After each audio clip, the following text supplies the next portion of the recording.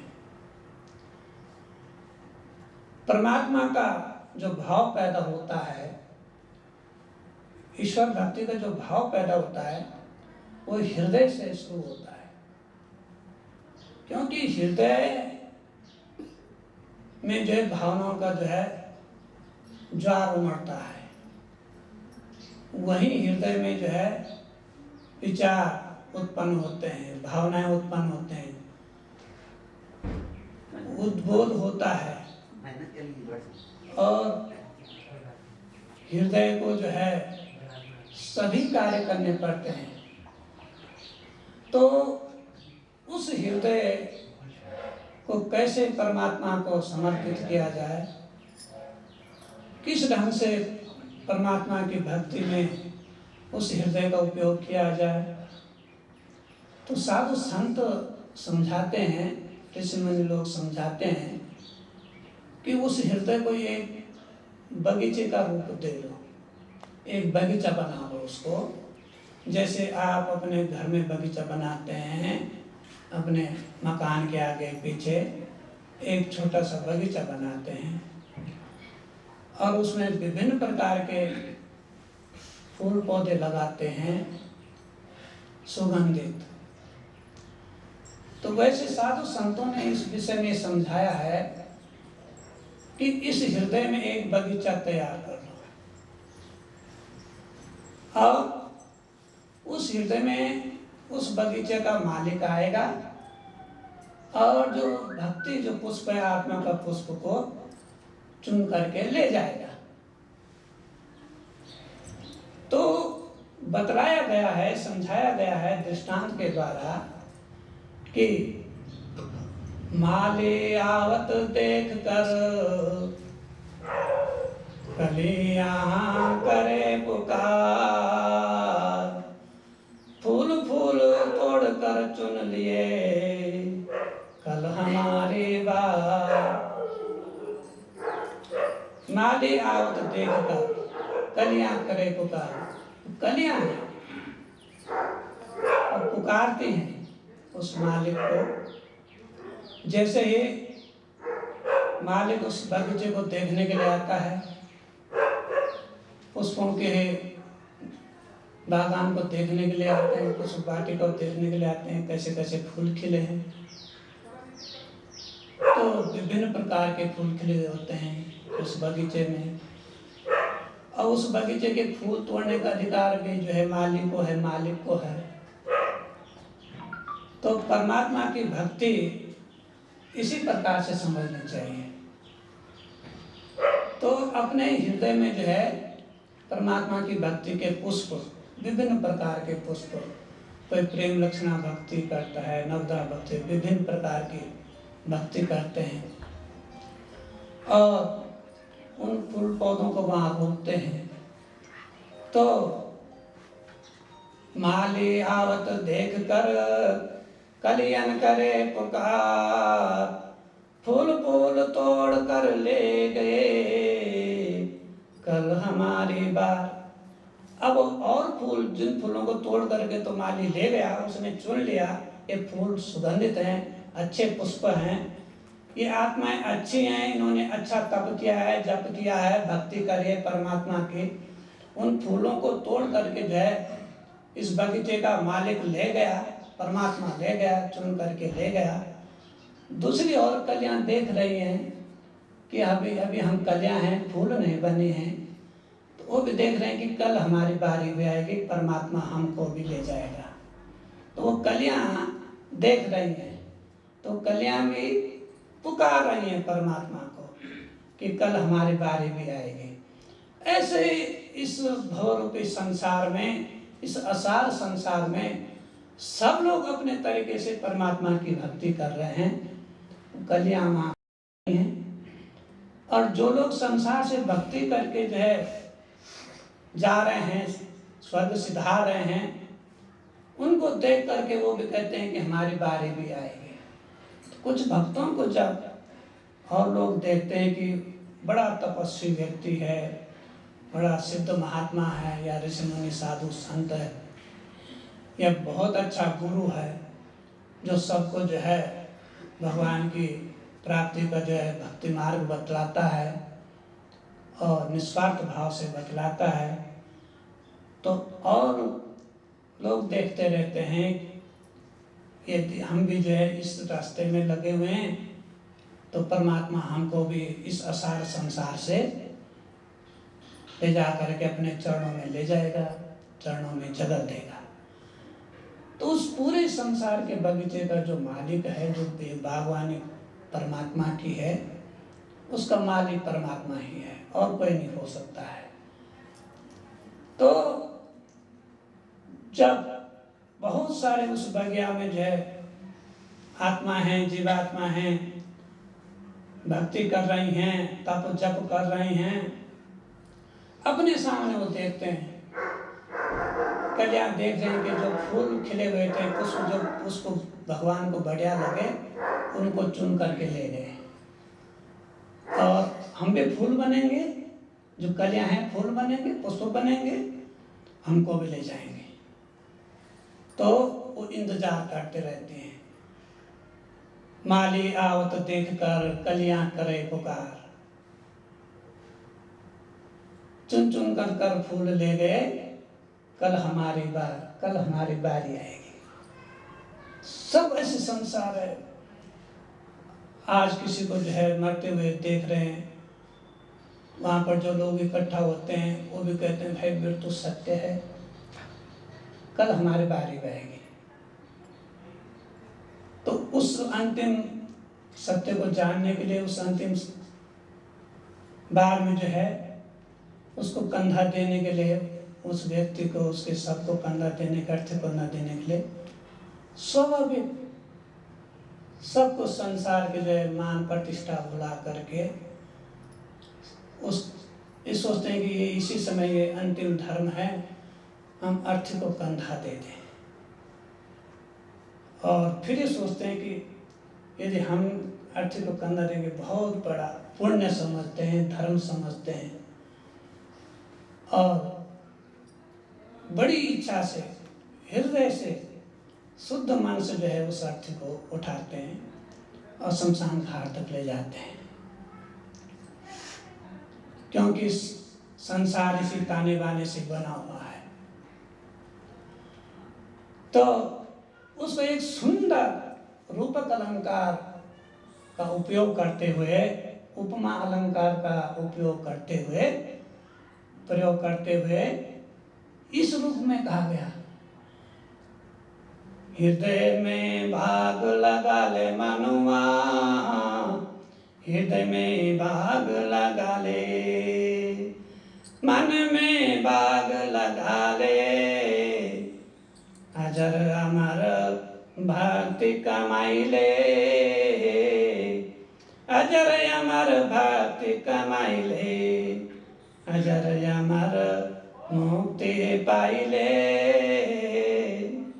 हृदय में बाग लगा ले। अपने हृदय में परमात्मा की भक्ति का बाग लगा ले। अपने मन में, जहाँ तेरा मन है उस मन के प्रांगण में भी बाग लगा ले भक्ति का, और भक्ति के पुष्पों को खिलाओ, और कितना अच्छा होगा। संसार में तुम आते हो और प्रतिस्पर्धा होती है, होड़ होती है। किस चीज़ की होड़ होती है? मैंने एक मंजिला मकान बना लिया तो दूसरा कहता मैं 2 मंजिला महल बना लूँगा और राजों की तरह महल बनाऊंगा। तो माटी के महल बना बना कर करते होड़म होड़,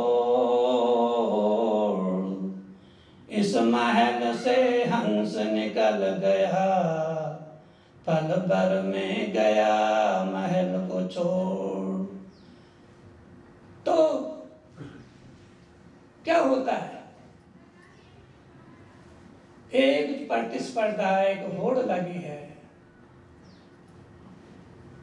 माटी थपथपा करके, माटी से चिन चिन करके बड़े बड़े महल बनाए। करते रहते हो इसी बात की होड़म होड़। इस मंदिर से हंस निकल गया तो निकल गया, इसको पल भर में छोड़। उस मठ मंदिर को, उस महल को हंस जो पल भर में छोड़ गया, जिसको उसने सारी जिंदगी भर की मेहनत से बनाया, पल भर में उसको छोड़ दिया। और क्या हो गया, खंडर हो जाता है। ढह गया मंदिर महल ढह गए, हंस निकल गए। अब केवल क्या रह गया, रह गया कीचड़ गारा। कीचड़ गारा वहां रह गया और कुछ नहीं रहा गया। जो उसके अंदर जो बनाने वाला था वो गया। मंदिर से हंस निकल गया, इस काया के मंदिर से हंस निकल गया। तो रह गया केवल कीचड़ गारा। कीचड़ गारा रह गया वहां, मंदिर ढह गए। जो पत्थरों की कीचड़ गारे का बनाया मंदिर वो भी ढह गया। और जिस भगवान के बनाए हुए मंदिर में जिस काया में वो रहता था वो भी ढह गया। तो उसमें भी गारा कीचड़ रह गया, मलमूत्र का शरीर रह गया और उसमें गारा कीचड़ रह गया। दोनों गारा कीचड़ रह गया और कुछ वहां शेष बचा नहीं है। तो किस बात की होड़ है? तो इसलिए परमात्मा कहते हैं, साधु संत कहते हैं कि तुम जो है हृदय में जो है प्रभु भक्ति के जो है फूल खिलाओ, बगिया लगाओ, हृदय में बाग लगा लो। हृदय में बाग लगाई के अजर अमर भक्ति कमाई के। अरे मनवा हृदय में बाग लगाई के अजर अमर मुक्ति कमाई के। बैठ बैठ कर उस काया कोटिया में हरि नाम गाई ले, हरि नाम गाई ले। हरि नाम नहीं विसारिए, हरि नाम नहीं विसारिए। तो उसमें जो है हरि नाम की चर्चा होनी चाहिए। शरीर का एक एक रोम हरि नाम में जो है तल्लीन होना चाहिए।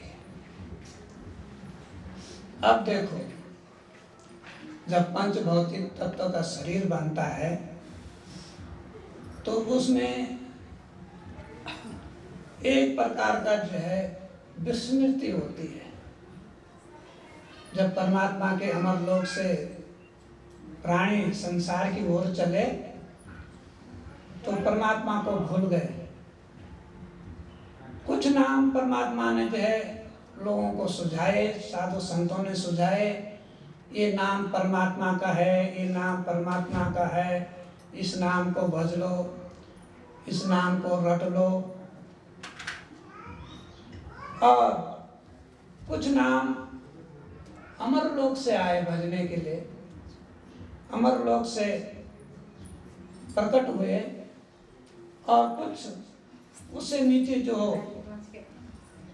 आवागमन का संसार है वहाँ की मान्यता के हिसाब से कुछ भक्ति की पद्धतियां बने, कर्मकांड की पद्धतियां बनी।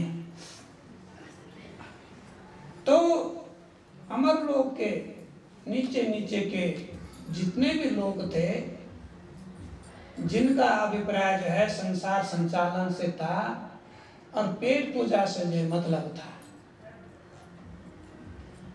तो वहाँ कुछ काल माया में कुछ ऐसे नाम जो है साधु संतों के दिमाग में, मन मस्तिष्क में डाले, भक्तों के मन में डाले, क्योंकि जो काल निरंजन भगवान जो है वह सबकी आंखों में जो बैठ गया, तो उसने एक प्रकार के से प्रकाश को समेट लिया। प्रथम पुरुष अक्षर चरण समेटे, आंखें मूंदी कर अधो भाग में, और सारे जगत का प्रकाश समेटे। वो प्रकाश तो था पर जगत का था, संसार का था। उस प्रकाश को उसने समेटा और उसने कहा कि इस पद्धति को अपनाओ, इससे जो है प्रकाश दिखेगा। उस प्रकाश में अग्नि थी, उसमें वायु भी था, उसमें जल थी, पृथ्वी थी, उसमें जो है राग द्वेष भी था, उसमें शांति कहीं से भी नहीं थी। सब ग्रह आपस में लड़ रहे थे, चिंगारियां थी। आत्मा को महसूस हुआ कि इस प्रकार से जो तरंगें पैदा हो रही हैं, जो लहरें पैदा हो रही हैं, वह शरीर को, मन को स्पर्श करते हैं, दुख दे रही हैं। उस प्रकाश के संगम से, संक्रमण से माया मोह उपजा, काम क्रोध उपजा और संसारिक जो है भूख उपजे, तृष्णा जिसको कहते हैं। और जब प्राणियों के शरीर धर्म पैदा हुआ, शरीर बने,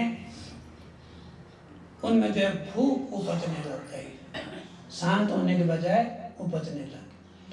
उस भूख को शांत करने के लिए शिल्पकारों ने विभिन्न प्रकार के शिल्प उद्योग लगाए, खेती की, फल फूल के पौधे लगाए, विभिन्न प्रकार के धरती को की जुताई करी और पानी से उसको सींचा, उसमें खाद पानी दिया और अपने जो है उसी धंधे में लग गए कि पेट के लिए हमने कमाना है, इस पेट को भरना है, इस शरीर को जीवित रखना है। काल माया उनकी आंखों में जो बैठ गया, जो उनकी आंखों में जो समस्त जो प्रकाश है वो काल का है, निरंजन का है। उन आंखों से वो देखता है कि मेरा मित्र ये शरीर धर्मी है, मेरा निजी सहयोगी यह है, मुझे प्रेम करने वाला ये है, वो है, ये मेरे माता है, ये मेरे पिता है, ये मेरे भाई हैं, बांधव है। वो उन आंखों से उनकी वो जो है भगा रहा है। और फिर समस्या एक बहुत बड़ी हो गई कि जब गृहस्थी ही गृहस्थियों का गुरु बन गया तो बहुत ज्यादा दिक्कत हो गई, क्योंकि वो स्वभाव तो स्वीकार करने लग गया कि ये सच है भाई, ये पति पत्नी की जोड़ी बनना जरूरी है, बाल बच्चे पैदा होना जरूरी है, नाती पोते होने भी जरूरी हैं, रिश्तेदारी की बेल को आगे बढ़ाना जरूरी है। तो जब गुरु गृही हो, चेला भी शिष्य भी गृही हो, कि खींच खींच कर माया मोह की ओर ले जावें, भक्ति कभी नहीं होई। दोनों गुरु शिष्य उसी ताने भने में लगे रहते हैं। धन कैसे आएगा, ये रिश्ता कैसे होगा, ये संबंध कैसे बनेंगे, धर्म भी कैसे होगा बिना धन के, बहुत बड़ा आश्रम चाहिए, इतने बड़े भंडारे की व्यवस्था चाहिए, इतने लोगों को खिलाएंगे तब पुण्य होगा, तब हमको स्वर्ग मिलेगा, हमारे पुण्य बढ़ेंगे। वो उसी में लग गए और उसी के लिए यत्न करते, ध्यान करना भूल गए, ध्यान लगाना भूल गए, आत्मा के मंच पर खड़ा होना भूल गए और उसी व्यवस्था का ध्यान करने लग गए, उसी में जो लिप्त हो गए। तभी तो पुण्य होगा। जब भगवान के नाम से भंडारे करेंगे, पूरी छोले हलवा जब पंडितों को खिलाएंगे, भक्तजनों को खिलाएंगे, श्रावण का महीना है, जब शिव जी के भोलों को जो कांवड़ लेके जाते हैं जब उनको खिलाएंगे, तभी तो पुण्य होगा। तब एकांत तप करना सब होगा और आत्मा की मुक्ति के लिए, आत्मा के उद्धार के लिए, परमपिता परमात्मा के दिव्य दर्शन के लिए कुछ नहीं हो सका। तो दोनों का मकसद एक हो गया। तो जो गृहस्थी है, जिसने जो है गुरु बन करके और उसका शिष्य भी जो है गृही, तो गृहस्थी गुरु जो है गृहस्थी चेले को समझाता है, अरे भाई बिना शादी के मैं कैसे बताता तुझे कैसे चलना है, संसार में कैसे टिकना है। बिना गृहस्थी के ब्रह्मचारी तेरा गुरु नहीं हो सकता, बाल ब्रह्मचारी नहीं हो सकता। उसको क्या पता तेरी समस्या का, मैं तेरा असली गुरु है। तो गुरु गृही शिष्य गृही दोनों करें वाद विभाग, माया मोह की ओर खींचे खींचे चले गए, भक्ति कभी नहीं हुई। माया मोह की ओर खींचे खींचे चले गए, भक्ति कभी नहीं हुई। तो भक्ति कहाँ से होनी है?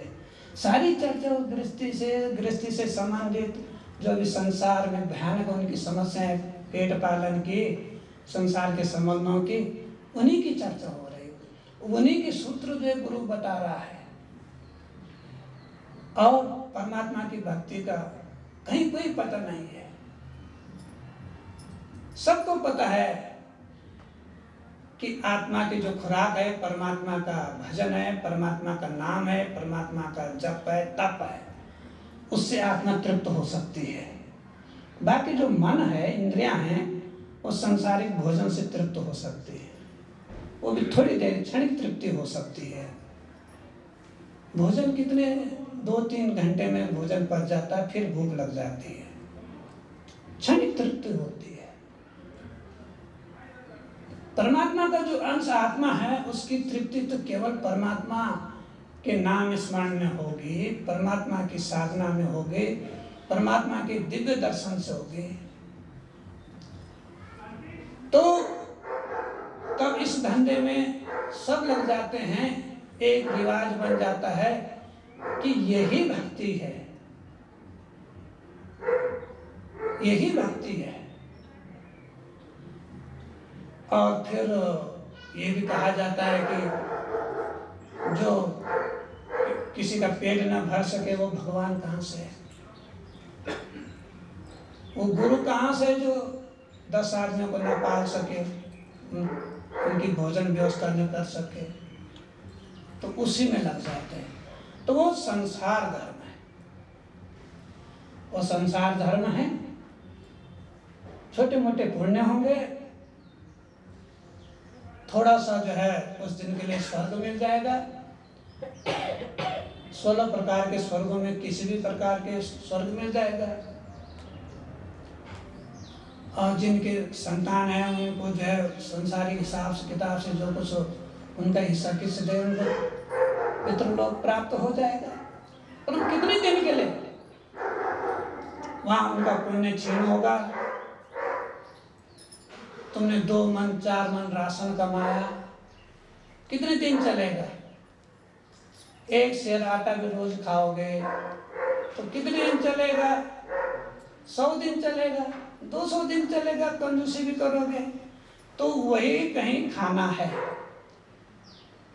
स्वर्ग के अगर प्राप्ति होगी तो जितने दिन का तुम्हारा पुण्य है, जितना दान धर्म का रखा, और वो दान धर्म में कैसे, वो भंडारा कैसे, वो कैसे किसी योग्य पात्र को तुमने शराबी जुआरी कबाबी को जो है दान धर्म कर दिया। झूठे मक्का जो है पंडित को दान धर्म कर दिया, किस काम का? नहीं लगेगा। पितरों में जो अयोग्य को जब श्राद्ध दिया जाता है उसको मगा राक्षस खा जाता है, वो सब उसके हिस्से में चला जाता है।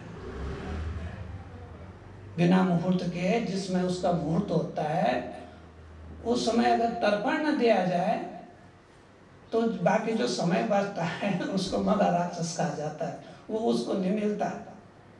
तो वही स्थिति यह है। तो वो कैसे तुम आपस में एक दूसरे बेचने को खिलाओगे, झूठे मकारों को खिलाओगे, झगड़ालू आदमियों को खिलाओगे, अहंकारी आदमी को खिलाओगे। बड़े बड़े राजा लोग आ गए, अहंकारी राजा को खिला दिया, या कोई जो समाज में जो नेतागण लोग हैं उन मकारों को खिला दिया, झूठे लंपटों को खिला दिया। वो कुछ नहीं लगता। लगेगा भी वही जो किसी सच्चे आदमी को, किसी गरीब नेक, गरीब कौन सा? भांग तो थोड़ा खाने वाला गरीब नहीं, शराबी कबाबी गरीब नहीं, चोरी चकारी करने वाला गरीब नहीं, सुदामा जैसा गरीब, उसको किसी ने अगर खिला दिया, तपस्वी गरीब जो भगवान की तपस्या करता है, नेक ईमानदारी से अपना जीवन व्यतीत कर रहा है, उसको खिला करके पुण्य लगेगा। तब स्वर्ग के लिए भी कहाँ जन्म हो रहा है। और कुछ तो जो भंडारे में इतने ज्यादा सामान बना देते हैं, व्यंजन, जैसे कि किसी विवाह का भोज हो, अहंकार के लिए। वहाँ पूड़ी भी थी, हलवा भी थी, वहाँ विभिन्न प्रकार के लिए लड्डू भी थे। प्रशंसा करें लोग, इतना खिलाया, इतना खिलाया, कुछ नहीं लगेगा। भंडारा प्रसाद होता है परमात्मा के नाम का, कोई यज्ञ किया, वही लगता है। उसमें अहंकार नहीं होना चाहिए कि हमने इतना सामान तैयार करना है, इतनी चीज़ें बनानी है, इतना खिलाना है, 8-8, 10-10 सामान बना दिया। साधारण से होता है, छोटा सा होता है, और अपनी कमाई में से होता है। ये नहीं कि चंदा इकट्ठा करके कर लिया अपने भर का, अपने नाम का भंडारा। जगह जगह से चोर ने भी दिया चंदा, चकार ने भी दिया, मकार ने भी दिया, अहंकारी ने भी दिया, शराबी ने भी दिया, कबाबी ने दिया, और कसाई ने भी दिया, जो बकरे काटते हैं, बकरों का मांस बेचते हैं, उससे भी चंदा ले लिया। कहाँ से लगेगा? नहीं लगता, कुछ नहीं लगता। तुम एक व्यक्ति को खिलाओ तब पता चलता है। हजारों लाखों के बजाय एक सुदामा का खिला लो, उसके पैर धो लो, वो लगेगा तो खाता खा ले। तो उसके लिए भी जमाने हो रहा है, क्योंकि वो संसारिक हो रहा है। ऊंचे ऊंचे महल चिनावे करते होड़म हो, मंदिर से हंस निकल गया, गए सब पल भर में छोड़। मंदिर से जो हंस निकल गया, गए पल भर में छोड़, उसको छोड़ गए। कितनी सुंदर काया हो, कितना सुंदर महल हो, पल भर में छोड़ देता है। जो गया सो गया, भी न मिला किससे पूछूं बात। क्या पूछोगे, कहाँ गया तू? जो चला गया सो चला गया, फिर वापस नहीं आए, किससे करूं मैं बात। तुम्हारे सामने था, संसार से गया, लौट के नहीं आया, उससे बातचीत नहीं हुई, तू कहाँ गया? तुझे क्या परेशानी है? तूने संसार में इतने भंडारे करे, इतने धर्म कार्य किया, मंदिर बनाए, मठ बनाए, गुरुद्वारे बनाए, क्या मिला? कोई प्रमाण नहीं। किससे पूछूं बात, जो गए वापस नहीं आए, फिर कभी नहीं मिल पाए, किससे पूछूं बात। माता पिता कुटुंब बांधवा, सब ये झूठा संसार। माता पिता भाई बंधव सब, ये सब है झूठी बात। ये सब झूठी बात है। किससे पूछोगे? जो गया वो फिर लौट के नहीं आया, किससे पूछूं बात। जो गया फिर मिला नहीं, किससे पूछूं बात। माता पिता भाई बंधव सब, ये झूठा संसार की बात। ये सब संसार, झूठे संसार की बातें हैं। तो संसार में निराशा छा जाती है। जब ऋषि मुनि साधु संत ऐसा कोई उपदेश करते हैं कि ये तो सब झूठे झूठ बोल रहे हैं, है सचमुच में झूठ है, कुछ नहीं उसमें, कुछ नहीं उसमें, कहीं कुछ भी नहीं है। एक प्रकार की माया की दृश्य है, एक सपना है, संसार छोटा सा सपना है। सपना देख रहे हैं, ये मेरे भाई बांधव हैं, बेटी है, ये मेरी पोती है, ये मेरा पोता है, ये मेरा घर है, मेरा बार है, सब कुछ। माटी चुन चुन महल बनाया, नर कहे घर मेरा, ना घर तेरा ना घर मेरा, यह तो चिड़िया रैन बसेरा। ना घर तेरा ना घर मेरा, चिड़िया रैन बसेरा है। कितनी बुद्धि लगाओ, कुछ भी करो, कितने वेद शास्त्र पुराण पढ़ लो, परंतु सत्य परमात्मा ही है। उसके अलावा कितनी खोजबीन करो, कितने तर्क वितर्क करो, कुछ भी करो, संसार सच नहीं हो सकता। संसार झूठ है।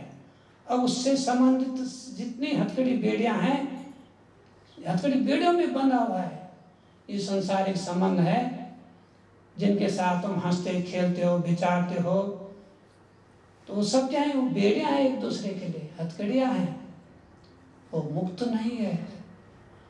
और देखो संसार का धर्म क्या है? दुखी व्यक्ति का साथ देने के लिए या उसका दुख भोगने को तैयार नहीं होता। यहाँ तक जब संसार में सुख के क्षण आते हैं तो दोनों हाथों से तालियां बजाई जाती हैं, और जब दुख आता है तो अपने हाथ के 2 उंगलियां केवल, कभी कभी एक ही उंगली, 2 उंगलियां आंख पर पहुंचती हैं आंसू पहुंचने के लिए।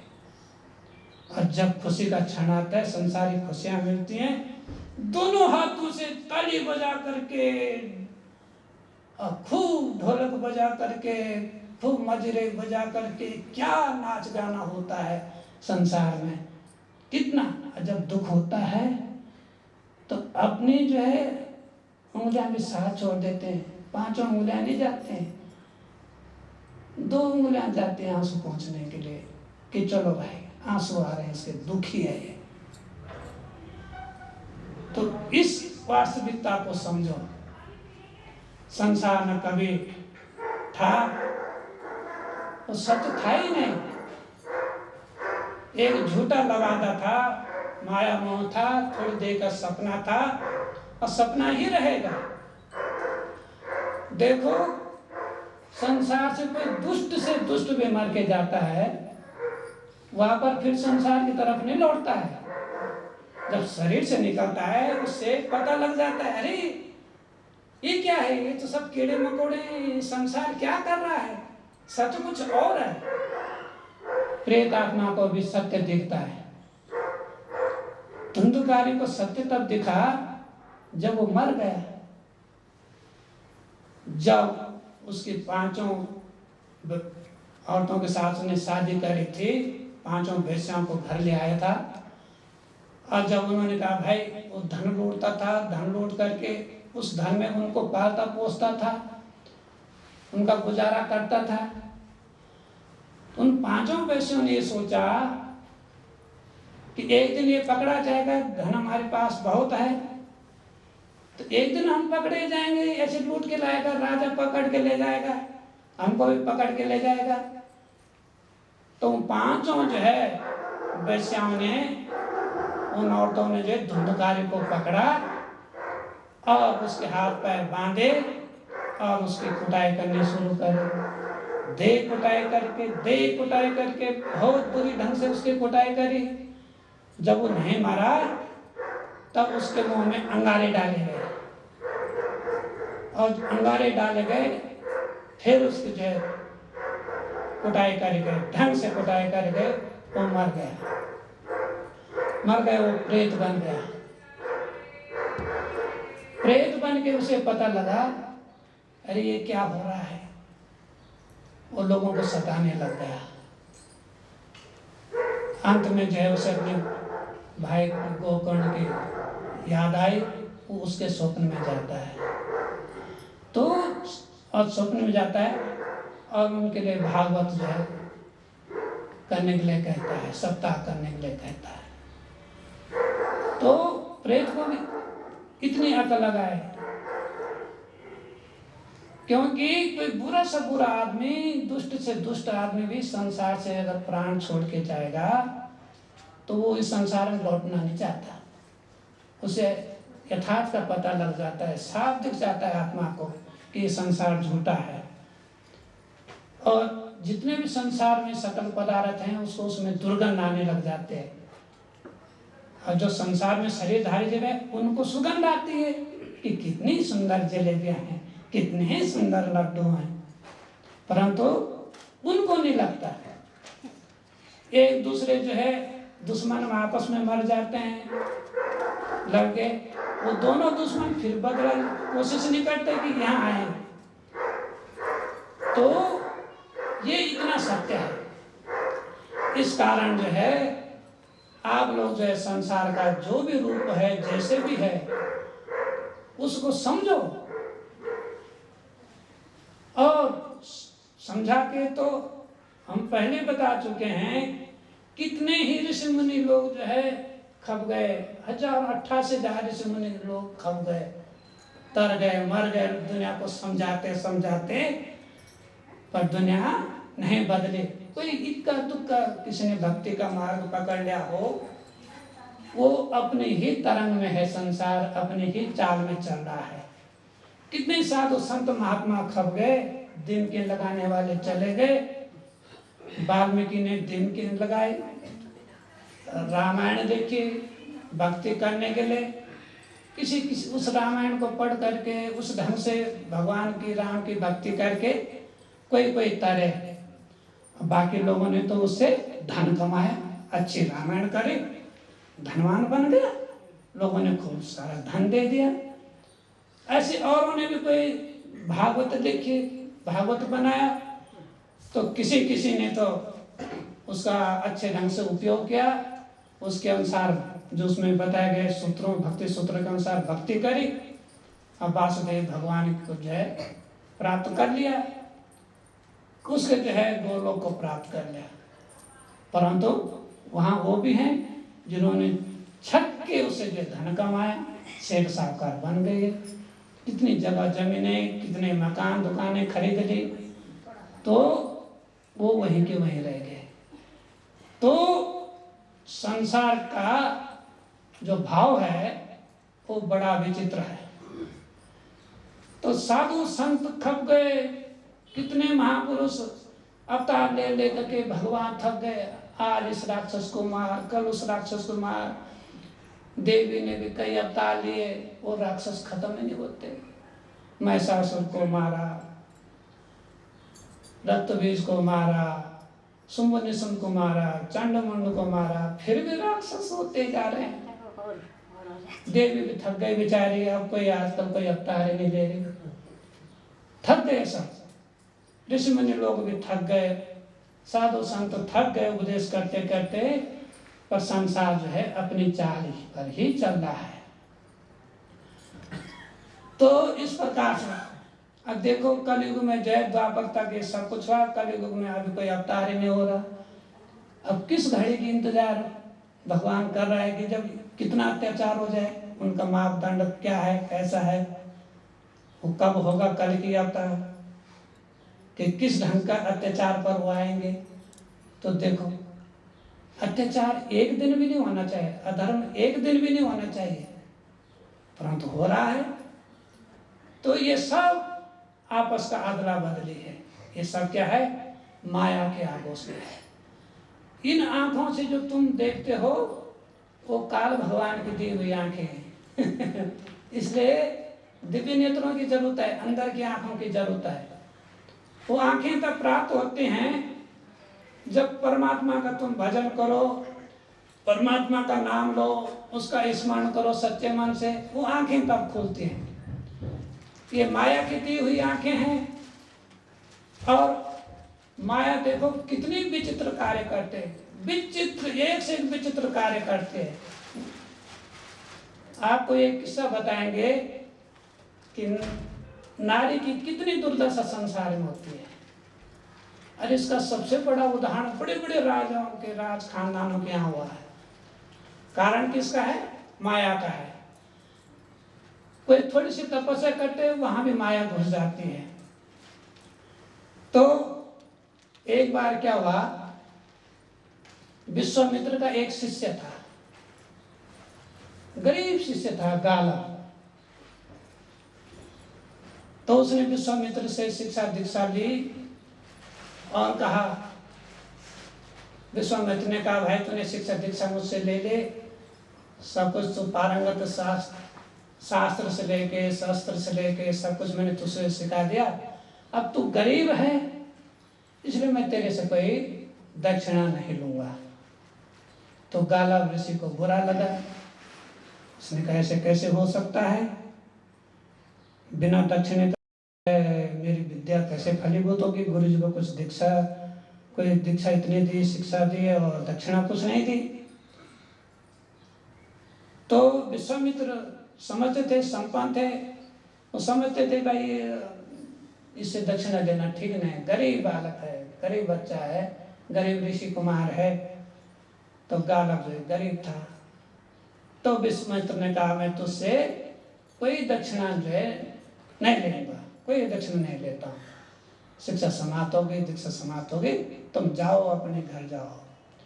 तो गालव ने कहा अरे भाई थोड़ा मन में आ गया, कुछ न कुछ तो देना था, तुम गुरुजी बोलो, कुछ न कुछ बोलो, ऐसे कैसे हो सकता है। अब गुरुजी भी ऐसे ऐंठदार निकले कि गुरुजी ने कहा, विश्वामित्र ने जब जिद्दी कर रहा है, पहले तो कहा भाई मैंने तुझे मुफ्त में पढ़ा लिया, निःशुल्क पढ़ा लिया, सब कुछ विद्याएं तुझे दे दी, तो इस चक्कर में, दक्षिणा के चक्कर में मत पड़। तब गुरुजी भी थोड़े से जो है ऐंठ में आ गए, उन्होंने कहें ये बहुत दक्षिणा वाला बन रहा है। तो गुरुजी ने क्या काम किया कि दक्षिणा में जो है 800 श्याम कर्ण के अश्व मांग लिए। श्याम कर्ण होते हैं जिनके कान जो है काले रंग के होते हैं, बड़े अच्छे घोड़े माने जाते थे, बाकी वो सफेद होते थे घोड़े, केवल कान उनके काले होते थे, उनको श्याम कर्ण जो है अश्व बोलते थे। बड़े सुलक्षणीय, बड़े वफादार घोड़े माने जाते थे और रिद्धि सिद्धि को देने वाले घोड़े माने जाते थे, और सबसे तेज भागने वाले घोड़े माने जाते थे। अब बताओ विश्वामित्र को भी क्या ऐंठ थी, बताओ क्या परीक्षा लेना चाहता है कि 800 श्याम कर्ण जो है अश्व उससे जो है मांग लिए। अब जो है गालब ने सोचा ये तो गुरुजी ने बहुत बड़ी बात बोली, मैं सोचा कि छोटी मोटी कोई साग सब्जी या थोड़ा बहुत अनाज वगैरह कुछ गुरुजी लेंगे या कोई कपड़ा लत्ता कुछ लेंगे। तो गालब ने सोचा क्या किया जाए, क्या सोचा, देना तो है जब गुरुजी ने बोल दिया। तो उसका मित्र था गरुड़,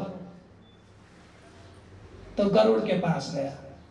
गरुड़ को बोला भाई गुरुजी ने जो दक्षिणा में 800 श्याम कर्ण जो है घोड़े मांग लिए, विश्वामित्र जी ने क्या किया जाए। उसने कहा भाई एक बात समझ में आती है कि हम जाते हैं प्रतिष्ठानपुर का जो है राजा है ययाति चंद्रवंश का, और राजा ययाति के पास जरूर होंगे ये घोड़े, उनसे जाकर के मांग लेते हैं, हम ऋषि कुमार हैं मांग सकते हैं। तो गरुड़ भी और गालब ऋषि कुमार प्रतिष्ठानपुर जो है राजा ययाति के यहाँ चले गए। अब ययाति उन दिनों खाली बैठा हुआ, कई अश्वमेध यज्ञ कर लेते उसने, कई प्रकार के दान धर्म कर लेते, उन दिनों खाली था बैठा हुआ। अब राजा को बड़ी शर्म आए कि मेरे दरवाजे पर ये लोग आए हैं, ऋषि कुमार आए और मैं कुछ दे नहीं पा रहा हूँ। तो राजा ययाति ने कहा भाई मेरे पास एक कन्या है, देव कन्या माधवी, इसको भगवान का वरदान है कि इसका कौमार्य कभी नष्ट नहीं होगा, हमेशा का कौमार्य बना रहेगा। और इसको भगवान ने एक ऐसा वरदान भी दे रखा है कि इसके गर्भ से जो है बड़ी बड़ी प्रतापी यशस्वी राजकुमार पैदा होंगे। अब तो इस कन्या को मैं दे सकता हूँ, क्योंकि इस कन्या के बदले में कोई भी 800 श्याम कर्ण जो है घोड़े कोई भी दे देगा, कोई भी राजा दे देगा, छोटा मोटा तो दे नहीं सकता। तो उन्होंने जो है कहा राजा ययाति ने कि भाई जब तुम्हारा काम बन जाए मेरी कन्या वापस लौटा देना, यही छोड़ देना। तो उन्होंने कन्या इतनी भाग्यशाली है, इतनी बड़ी देव भाग्य है इसका, देवत्व है इसमें, इसका कौमार्य कभी कितनी संतान इसकी हो जाए इसकी कौमार्य नष्ट नहीं होगा। तो गालब ऋषि कुमार गरुड़ जो है उन्होंने माधवी कन्या को लिया और चल दिए। अब सबसे पहले गए वो, उस समय जो है अयोध्या का राजा, अवध का राजा जो है राजा हर्ष था, हर्ष नाम का राजा था। तो उस राजा से उन्होंने कहा भाई देखो हमें जो है 800 श्याम कर्ण जो है घोड़े चाहिए। तो उसने कहा भाई मेरे पास तो 200 घोड़े हैं श्याम कर्ण के, 800 तो है नहीं, 200 घोड़े मेरे पास हैं, परंतु तुम इसके बदले में मुझे क्या दोगे। तो ऋषि कुमार ने कहा, गालब ने कहा कि भाई ये राजा ययाति की कन्या है, देव कन्या है, इसको ऐसा वरदान प्राप्त है, इसका हमारे नस्ल अब इसके गर्भ से जो है राजकुमार पैदा होगा, बड़ा प्रतापी राजा पैदा होगा, सारा संकट तुम्हारा हरण कर लेगा। तो राजा हर्षु ने जो है, अवध के राजा हर्षु ने उसको 200 श्याम कर्ण जो है घोड़े सौंपे दोनों को, मुनि कुमार को, और माधवी जो है कन्या अपने पास रख ली। साल भर में जो है उसके जो है पुत्र रत्न हुआ, राजकुमार पैदा हो गया। तो बड़ा खुश हुआ कि बात तो सत्य हो गई। अब राजा भी चकित हो गए कि इसका कौमार्य वैसा का वैसा है। तो उसके घर में संतान पैदा हो गई, राजकुमार हो गया, गद्दी पर बैठने के लिए एक जो है वारिस उनको मिल गया, राज अयोध्या के राजा को। खुश हो गया, बहुत खुश हो गया। तो जब उनका काम बन गया तो वो फिर वहाँ आए और फिर उस कन्या को लेकर के फिर दूसरी जगह जाते हैं। दूसरी जगह वो काशी नरेश के यहाँ पहुँचते हैं। काशी नरेश से भी वही सवाल करते हैं कि भाई हमारे गुरुजी ने जो है ऐसे से जो घोड़े मांग रखे हैं, उन्होंने कहा मेरे पास 200 घोड़े हैं भाई, अब क्या कर सकते हैं। तो 200 घोड़े जो है मैं दे सकता हूँ, पर तुम क्या दोगे उसके बदले। उन्होंने, हमारे पास एक कन्या है, राजा अयोध्या के राजा को तो एक राजकुमार इसने दे चुकी है, इसका कौमार्य वैसा का वैसा है। उसने कहा ठीक है, मेरी भी संतान नहीं है, मुझे भी दे दो इसको। तो फिर वो उस 200 घोड़े उन्होंने लिए और अपने चल दिए दोनों मुनि कुमार, गरुड़ भी और गालव ऋषि कुमार, और उस कन्या को वहीं छोड़ गए काशी नरेश किया। वहाँ भी साल भर में जो है उसने एक राजकुमार को जन्म दिया, वो भी बड़ा प्रतापी राजा हुआ और उसको वारिस मिल गया, तो राजा खुश हो गया। फिर वो मालवीय कन्या को लेने के लिए गाला फिर वहाँ आ गए, तो 200 घोड़े अयोध्या के राजा से, 200 घोड़े काशी नरेश से, अब फिर चले वो। तो एक उसी नरेश था एक, उसकी यहाँ चल दे वो,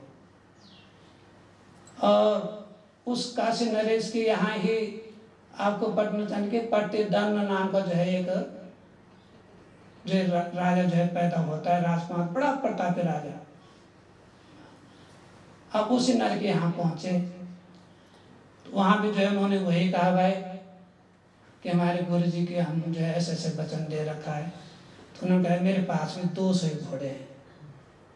तो उन्होंने कहा भाई ठीक है, तुम इसके बदले क्या भाई, हम तो एक कन्या लेके घूम रहे, वो कन्या जो है उसी नर को दे दे।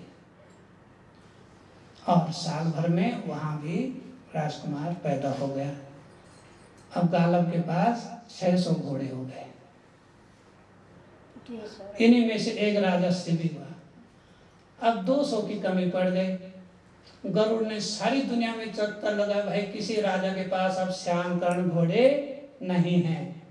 तो गरुड़ ने कहा भाई गालव ऋषि कुमार, अब तो जो क्षमा मांगने ही पैरों में पड़ जा गुरु जी के, विश्वामित्र के, अब तो कोई और उपाय बचा नहीं है। 600 घोड़े लेके विश्वामित्र ऋषि के पास पहुंचते हैं, विश्वामित्र मुनि के पास पहुंचते हैं, कहें गुरु जी दंडवत प्रणाम किया, सारा संसार गरुड़ ने घूम लिया, मैंने घूम लिया, अब कहीं कोई घोड़े बचे ही नहीं है, श्याम कर्ण घोड़े, अब क्या किया जाए। तो उन्होंने कहा क्षमा कर दो, क्षमा कर दो। उन्होंने भाई कुछ न कुछ तो देना पड़ेगा। तो उन्होंने कहा भाई ये जो है राजा ययाति की कन्या है, यही हमारे पास है, ये जो है इन्होंने पिछले 3 राजाओं को तो उनकी गोद भराई कर दी, बड़े बड़े शिवी जैसे राजा, पट्टीदन्न जैसे राजा, वसुंधरा जैसे राजा, अयोध्या के 3 राजाओं को ये जन्म दे चुके राजकुमारों को। राजा शिवी भी वही हुआ, उसी माधवी का। तो 3 राजाओं की गोद तो ये भर के आए। उसने कहा ऐसी बात है ये, तब तो इस कन्या को मैं तुझे क्षमा करता हूँ, कन्या मुझे दे दो। अब विश्वामित्र के यहाँ फिर उस कन्या को साल भर के लिए छोड़ दिया। विश्वामित्र के घर में जो अष्टक नाम का पुत्र हो गया, उसका वंश भी आगे चला गया, क्योंकि विश्वामित्र के 100 पुत्र तो लड़ाई में मार दिए थे उन्होंने। उनके झगड़े में जो विश्वामित्र वशिष्ठ उनका जो आपस में झगड़ा चला, तो वहाँ जो साहब से जो मार थे, भस्म हो गए थे। उनके कुछ लड़ाई में वहाँ कितनी बार जो है उसकी संतान में नहीं रहे। तो विश्वामित्र ने जो है अवसर देखा, उसके घर में भी अष्टक पुत्र जो है साल भर में अष्टक नाम का पुत्र पैदा हुआ, और वही फिर 600 श्याम कर्ण जो है अश्वों का जो है मालिक बन गया। अब देखो गालव ऋषि कुमार उस माधवी कन्या को लेके राजा ययाति के पास वापस आ गए, और फिर राजा ययाति कहता है अपनी बेटी के लिए, बेटी मैं तेरा कौमार्य वैसा का वैसा है जैसे तुझे वरदान प्राप्त हुआ, अब तुझे कोई न कोई तो राजकुमार मिल जाएगा, और ऐसा कर मैं तेरा स्वयंवर रचता हूँ। तो माधवी ने मना कर दिया। उसने कहा पिताजी मैं 4 महान प्रतापी राजाओं राजकुमारों को दे चुकी हूँ संसार को, अपना धर्म पूरा कर चुके हों और मालवी जो है तप हेतु जो है हिमालय में चले गए। तो समझाने का अभिप्राय है, माया क्या चक्कर खिलाते हैं, किसका दिमाग कैसे खराब करते हैं, और विश्वामित्र को कैसे घुमाया, उसका दिमाग में कितना आया। एक गरीब बच्चे से, बड़े बड़े राजाओं से कोई ऐसा मांग नहीं करता है। अरे एक गरीब बच्चे से, एक गरीब विद्यार्थी से, इस गरीब शिष्य से 800 श्यामकर्ण घोड़े मांग लिए। तो माया बचे। तो इसलिए कहते हैं माया जो है महाठगनी होती है और मधुर बोलती है। कर में जो है फांसी, त्रिगुण की फांसी ले बोले मधुर वाणी। तो इस प्रकार से जो इस माया के फंदे में सारा संसार फंसा हुआ है, सारा संसार फंसा है। सारे संसार में देखो, जहां भी तुम्हारे देश हो, कोई भी देश हो, बड़े बड़े देश वही कहलाते हैं जिनके पास संहार करने की शक्ति ज्यादा हो, अणुशस्त्र ज्यादा हो, प्रक्षेप पात्र हो, बड़े बड़े जो युद्धक विमान हो, तो जिनमें नाश का सामान ज्यादा हो, डराने के लिए, भय में डालने के लिए, वही बड़ा राष्ट्र कहलाता है। और गांव में, नगर में, शहर में, कहीं भी देश में जो आदमी सबको डराता है उसी को शक्तिशाली मानते हैं, उसी को शक्तिशाली में जो सबको डरा सके। कहीं भी गांव में देखो, गली मोहल्ले में कहीं भी देखो, जो जिसको डरा सके वही सबसे बड़ा आदमी वहां का। जो देश सबको डरा के रखे, अस्त्र शस्त्रों के बल से डरा के रखे, मेरे पास ऐसा शस्त्र है, वैसा है, ऐसा लड़ाकू विमान है, पल भर में नष्ट कर दूंगा, उसको सब नतमस्तक होते हैं। तो ये क्या है? माया है। उतना भोजन में खर्चा नहीं आता, रोटी कपड़ा मकान में, किसी देश की प्रजा है तो रोटी कपड़ा और मकान में कोई खर्चा नहीं आता, कुछ भी खर्चा नहीं। उसका 1000 गुना, लाख गुना खर्चा वो नाश के सामान का संग्रह करने के लिए होता है, विनाशकारी सामान के लिए। मैं ऐसा अस्त्र छोड़ दूंगा, वैसा शस्त्र छोड़ दूंगा, मेरे पास ऐसा विमान है, मेरे पास ऐसा लड़ाकू विमान है, ऐसा युद्ध करेगा, एक पल भर में उस देश को तबाह कर दूंगा। ऐसी धमकी देने वाले लोग, अहंकारी लोगों का संसार में सम्मान होता है, वही बड़े कहलाते हैं। ये सब किसने भरी हवा? माया ने। तो माया के विषय में तब यही कहा गया है कि माया महाठगनी, वो बहुत ठगनी है। माया महाठगनी हम सब जाने रे, त्रिगुण की फांसी कर में डोले, और बोले मधुर वाणी। शिव के घर में भवानी और विष्णु के घर में कमला बन बैठी है, केशव के घर में कमला बन बैठी है, शिव के भवन भवानी, शिव के भवन में भवानी बन के बैठी है। अब देखो वहां पर सारे संसार को बुरा लगता है कि हमारी जगदम्बा माता कैसा बोल रहे हैं, पर वो माया का रूप है, वो महामाया का रूप है। अब देखो ये इतना यथार्थ है कि देवी देवताओं से भी पार जान नहीं पाता, उनसे भी पार सोचना पड़ेगा। ब्रह्मा विष्णु महेश से भी पार की बात सोचनी पड़ेगी। आपको जो मुक्ति चाहिए, मोक्ष चाहिए, इनसे पार, क्योंकि इनका तो संसार है, रचाया बसाया है। ये तुमको संसार में ही लिप्त रखेंगे, उतनी शक्ति देंगे। देखो वरदान ही देते ब्रह्मा जी, ले महिषासुर इतना वरदान ले ले, वृत्तासुर ऐसा ले ले, तारकासुर ऐसा वरदान ले ले, रावण ले, कोई नहीं मार सकेगा तुझे, ले हिरण्यकश्यप ऐसा वरदान ले ले। संसार को उलझाने वाले वरदान, उत्पात मचाने वाले वरदान, कोई सोच समझ के वरदान नहीं देता, उन्हें नौटंकी खेलने के लिए, संसार को जो उलझाए रखने के लिए। और उसके मन में ये भी हो, रावण के मन में, अरे मैं इतना शक्तिशाली हूं, और कंस के मन में होगा, मुझे कोई नहीं मार सकता है। ताड़कासुर में मुझे कोई नहीं मार सकता है, एक स्त्री के अलावा। ऐसा वरदान दे दिया है ब्रह्मा जी ने, शिव ने मुझे ऐसा वरदान दे दिया है कि संसार उन्हीं का है और संसारिक सामान देते हैं और मुक्ति कोई नहीं देता। मुक्ति पार ब्रह्म परमेश्वर तुम सबके स्वामी। मुक्तिदाता कोई और है जो इनसे ऊपर है। इनके वरदानों से हमेशा नुकसान ही हुआ है संसार का। बड़े बड़े युद्ध हुए हैं। हिरण्यकश्यप को वरदान दे दिया, हिरण्याक्ष को वरदान दे दिया, दिति को वरदान दे दिया, अदिति को वरदान दे दिया। दिन रात लड़ाई झगड़ा। अब उन लड़ाई झगड़ों के उन्हें कलह से जो पन्ने लिखे गए वो विद्वानों के सिर का बोझ चकरा गया। सिर पर तेल लगाते हैं, तब उनको रटते हैं श्लोकों को, तब जनता को बताते हैं। कितना सिर दर्द है। एक कश्यप ऋषि के घर का झगड़ा, दिति अदिति के पुत्र, कद्र और नाग के पुत्र, 4 प्रमुख जो है। वैसे तो उनकी 13 शादियां हैं कश्यप ऋषि की। तो एक घर का झगड़ा एक बहुत बड़ा जो है शास्त्र बन गया। स्कंद पुराण बन गया, भागवत बन गई। उसी झगड़े सारे उसी के इर्द गिर्द घूम रहे हैं।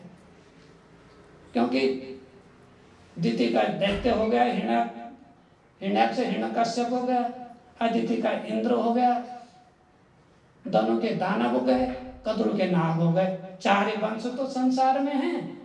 एक कश्यप ऋषि ने घर की लड़ाई, उनको ये पुस्तक में लिख दिया गया कैसे कैसे पैदा हुए, क्या क्या इन्होंने किया, और वही शास्त्र बन गया। अब बताओ कितना सिर दर्द हुए। विद्वानों को श्लोक याद करने पड़ते हैं। रस छंद अलंकारों से भरे पड़े श्लोक हैं, अच्छे हैं, तो समय उसी में बीत गया उनको याद करने में, परमात्मा को याद करने में नहीं। और उन्हीं के बीच के वो अवतार बन के वहां आ जाते हैं। उनके बीच के अवतार कोई भला बनने के लिए वहां आ जाते हैं। फिर उनको पहले समझाते बुझाते हैं, वो भी एक नाटक होता है, और फिर उनसे भिड़ंत करते हैं। और नौटंकी करने वालों को तब पता लगता है कि जब अपनी ही स्त्री का हरण हो जाता है, जब वो सारी गदाएं उनकी खोपड़ी के ऊपर लगती हैं, जब उन्हीं को मारने को तैयार हो जाते हैं, तब लगता है भाई ये नाटक तो बहुत महंगा पड़ गया।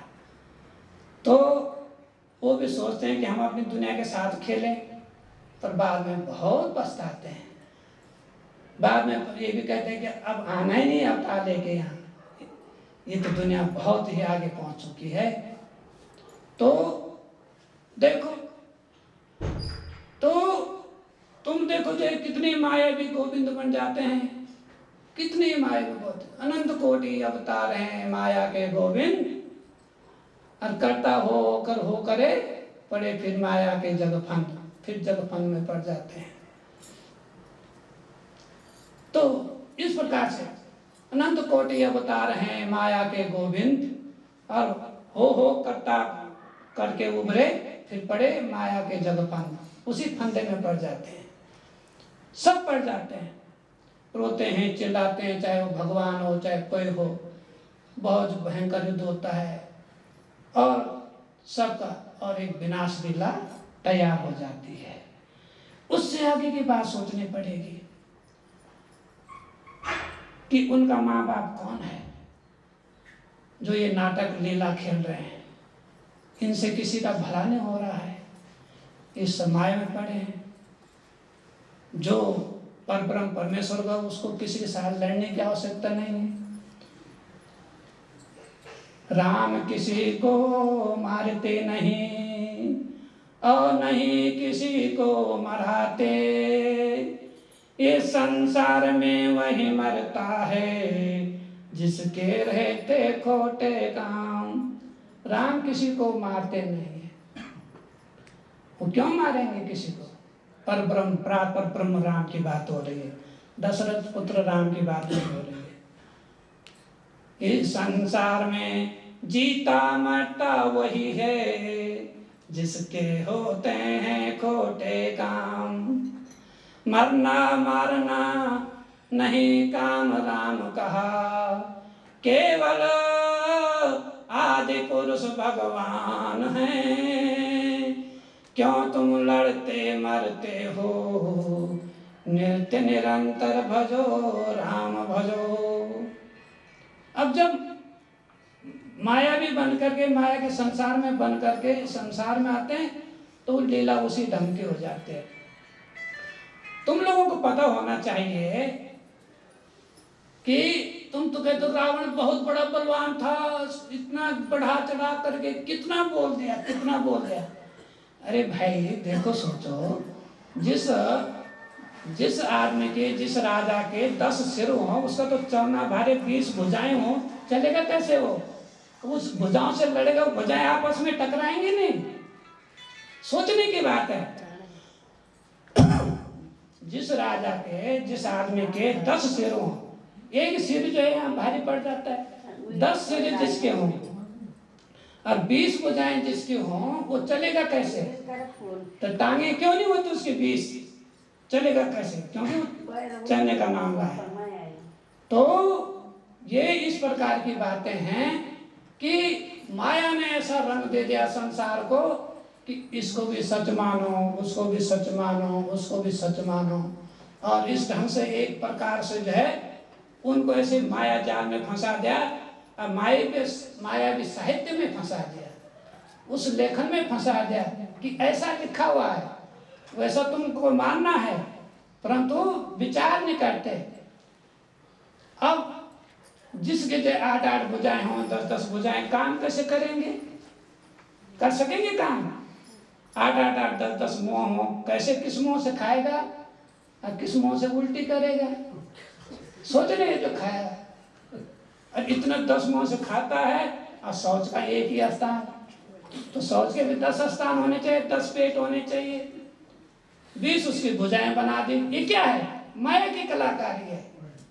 वो लिख के जो है बेवकूफ बनाया गया है कि ऐसा है वैसा है, सब उसको पढ़ते हैं, क्योंकि उसमें एक भक्ति का पुट भी दे रखा है, सिद्ध ये कर रखा है कि भगवान राम सत्य हैं, एक पुट दे रखा है, जैसे कोई उपन्यास लिखता है। तो वो लिखने वाला ही वो रावण को जैसा चाहे वैसा लिख दे, वैसे बना दे, राम को जैसे चाहे वैसा बना दे, जैसे चाहे वैसा श्लोक बना दे। भाषा की कलाकारी, भाषा आनी चाहिए। तो सोचो, तुम एक साधारण दिमाग से सोचो कि जिसके 10 सिर हों, 20 भुजाएं हैं, वो सोएगा कैसे? और हथियार कैसे उठाएगा? लड़ेगा कैसे? उसको तो कोई भी मार दे, कोई भी मार दे, उसको कैसे उठाएगा? वो तो हाथ आ जाएंगे, उसके सिर टकरा जाएंगे, बोलेगा कैसे? क्या वो 10 मुंह से खाएगा? तो 10 पेट होने चाहिए और 10 शौच के स्थान होने चाहिए, टांगे में 20 होनी चाहिए। तो ये सब मायावी खेल है, ये कुछ सच उसमें कुछ है नहीं।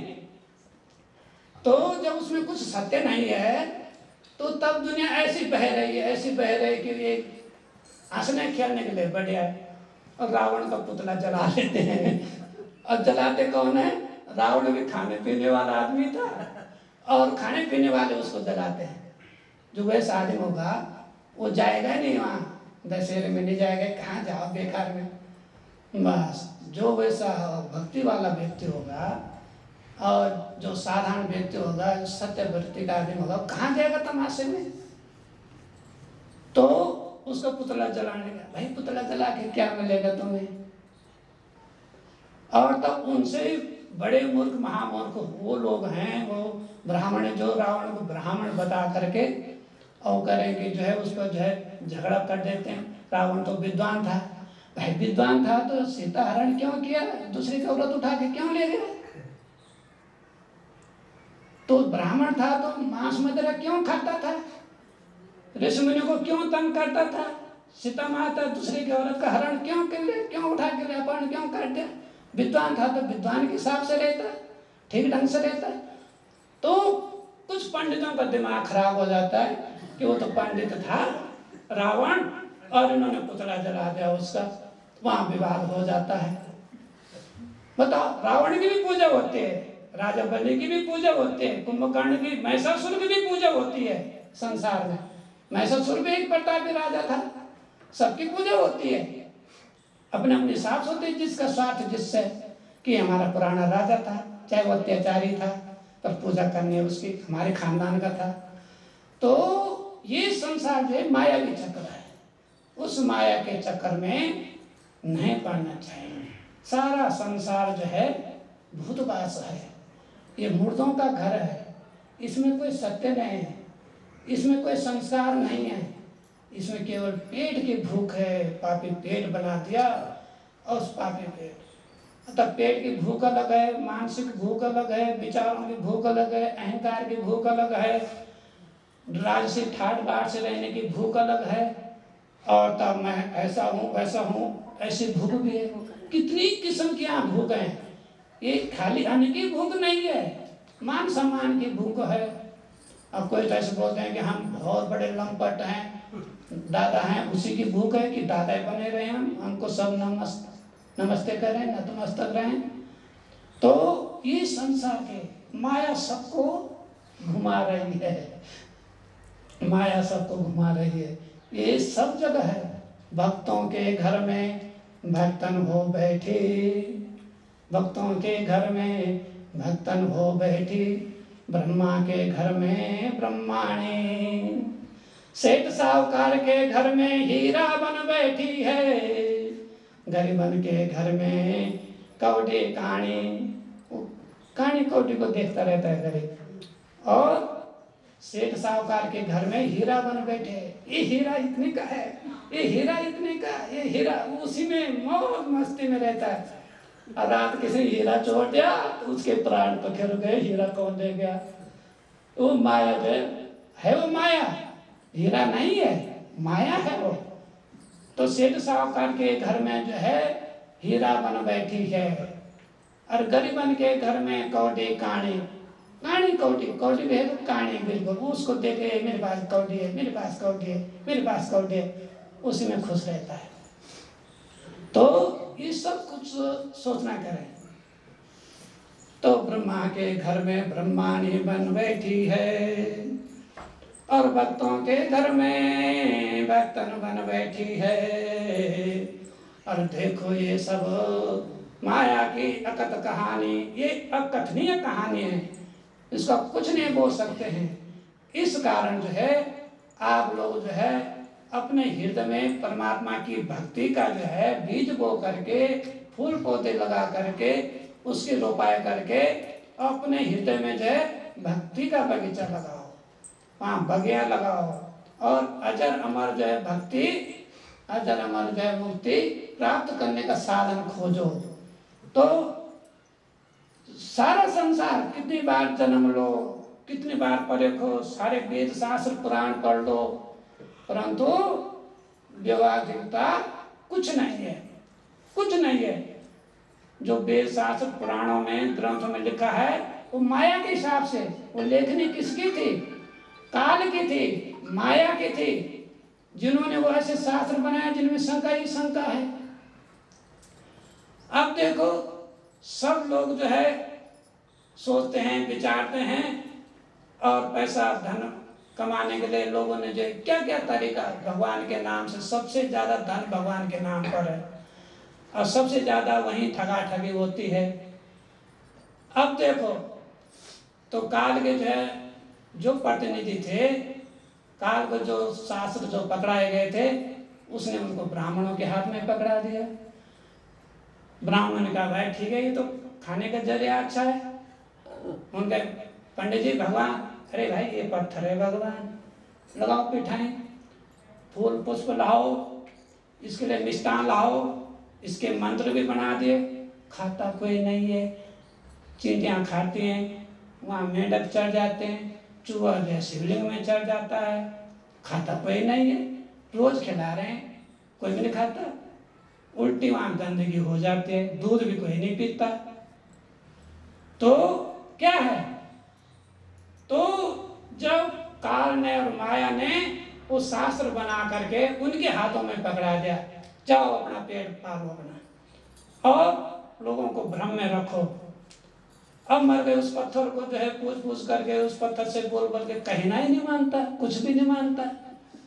कभी भी नहीं, रक्षा नहीं करता, उसके सारे छत्र उठा करके जो है चोर ले जाते हैं, कभी वो पत्थर के उठा के ले जाते हैं, कुछ नहीं बोलता है। और चारों तरफ ऐसा जो है लूट मार मच जाती है, तो उन चोरों को दंड ही नहीं देता, क्योंकि वो था, ये काल का शास्त्र था, काल के ही वेद पुराण थे, उस पर सारा एक बहाव माया भी चल पड़ा और सबने उनको मारना शुरू कर दिया। और उसी में अपना जो है रोजी रोटी मिल जाती है सबको। भाई यहाँ कितने दिन की रोजी रोटी है, कितने दिन का पेट भरोगे, आखिरी हिसाब किताब होगा। तो परमात्मा की भूख लगाने वाला कोई शास्त्र है तो आत्मा का शास्त्र है। तो परमात्मा को किसी शास्त्र में नहीं ढूंढा जा सकता, उसको अपने आत्मा में ढूंढा सकता है। तो परमात्मा ने कहा कि मैं तुम्हारे अंदर बैठा हूँ। जब वो तुम्हारे अंदर बैठा है तो बाहर कहाँ ढूंढ रहे हो भाई? पत्थर में कहाँ ढूंढ रहे हो, मूर्तियों में कहाँ ढूंढ रहे हो, भंडारे में कहाँ ढूंढ रहे हो? तो तुम जो है उसको अंदर ही क्यों नहीं खोजते? अंदर खोजने का प्रयास करो, अंदर ऐसा बाग बगीचा भक्ति का तैयार करो, भगवान का स्मरण करो, नित्य स्मरण करो।